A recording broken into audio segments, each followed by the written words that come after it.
Hi అండి, అందరూ బాగున్నారా? నేను చాలా బాగున్నాను.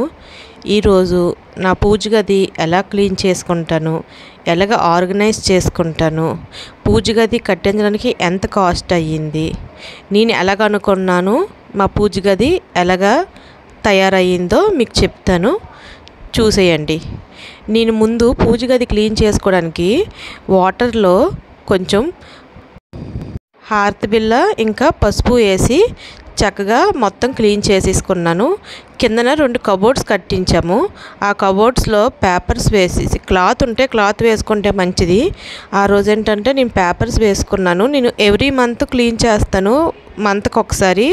అలాగైతేనే మన కబోర్డ్లు, దేవుడి గది అంతా క్లీన్గా ఉంటుంది.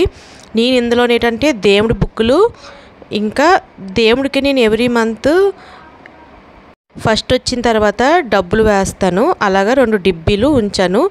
నెక్స్ట్ కబోర్డ్లోని పసుపు కుంకాలు, హారతి అగరబత్తులు, ధూపు స్టిక్లు ఇవన్నీ పెట్టుకున్నాను.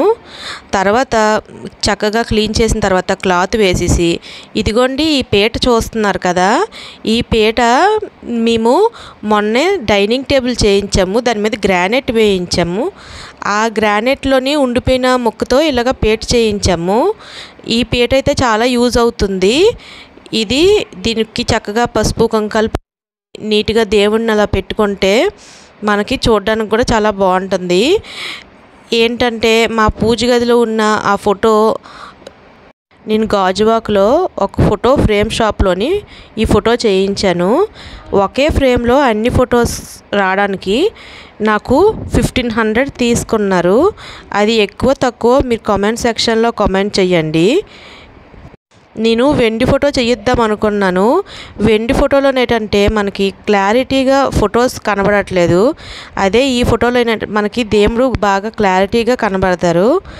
ఆ తర్వాత ఇక్కడ నేను అన్ని విగ్రహాలు అక్కడ ఉన్న విగ్రహాలన్నీ కొన్ని ఆన్లైన్లో బుక్ చేశాను.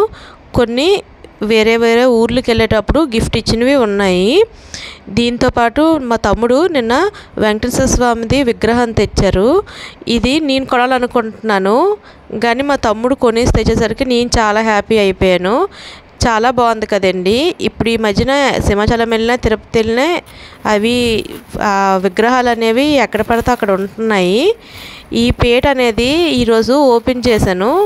దీని మీద ప్లేట్ పెట్టుకుంటే మనకి ప్లేట్లోని అన్ని దీపం కుందులు, ప్రసాదం పెట్టినవి ప్లేట్లోనే అన్నీ ఒకే దగ్గర ఉంటాయి. చూడడానికి కూడా క్లీన్గా ఉంటుంది అని పెట్టాను. నాకైతే పూజ గది ఒక రూమ్ లాగా కట్టించాలని ఉండేది, కానీ మాకున్న ప్లేస్లోని ఆ పూజ గది పెద్దగా రూమ్లా కట్టేస్తే అవదని ఇలాగా నేను చిన్న పూజ గదిలాగా కట్టించాను. ఇది ఏంటంటే కూర్చొని పూజ చేసుకునేటట్టు ఉంటుంది. కిందన ఇలాగ ఓపెన్ చేస్తే అక్కడ ప్రసాదాలు పెట్టుకోవచ్చు. ఆ కింద 2 కబోర్డుల్లోని దేవుడి సామాన్లు పెట్టుకుంటాను. మా పూజ గది తయారవడానికి 35 నుంచి 40,000 అయ్యింది. ఎక్కువయిందో తక్కువయిందో కామెంట్ సెక్షన్లో కామెంట్ చేయండి. మీకు కూడా ఏమైనా పూజ గది నచ్చితే స్క్రీన్ షాట్ తీసుకొని కార్పెంటర్స్తో ఇలా చేయించుకోండి. మేము ఇల్లు కట్టించుకునేటప్పుడైతే నేను రోజు యూట్యూబ్లోని ఇలాగ పూజ గది అని, హోమ్ టూర్ అని ఇలాంటివే చూసేదాన్ని. అందుకనే మీకు చెప్తున్నాను, తప్పుగా అర్థం చేసుకోకండి. ఇప్పటికైతే నా కళ నెరవేరిందండి. ఇలాగ కట్టించుకోవాలి, ఇలాగ ఉండాలని. ఇలా పూజ చేసుకుంటే రోజు మార్నింగు ఈవినింగు ఆ సాటిస్ఫాక్షనే వేరండి. ప్రశాంతంగా అనిపిస్తుంది. నేను బయట తులసి మొక్క దగ్గర ఇక్కడ పూజ రోజు మార్నింగు ఈవినింగు చేస్తాను. నా వీడియోస్ కనుక నచ్చితే లైక్ చేయండి, షేర్ చేసుకోండి, సబ్స్క్రైబ్ చేసుకోవడం మాత్రం మర్చిపోకండి. నెక్స్ట్ ఇంకా మంచి వీడియోస్తోని మీ ముందుకు వస్తాను. Thank you.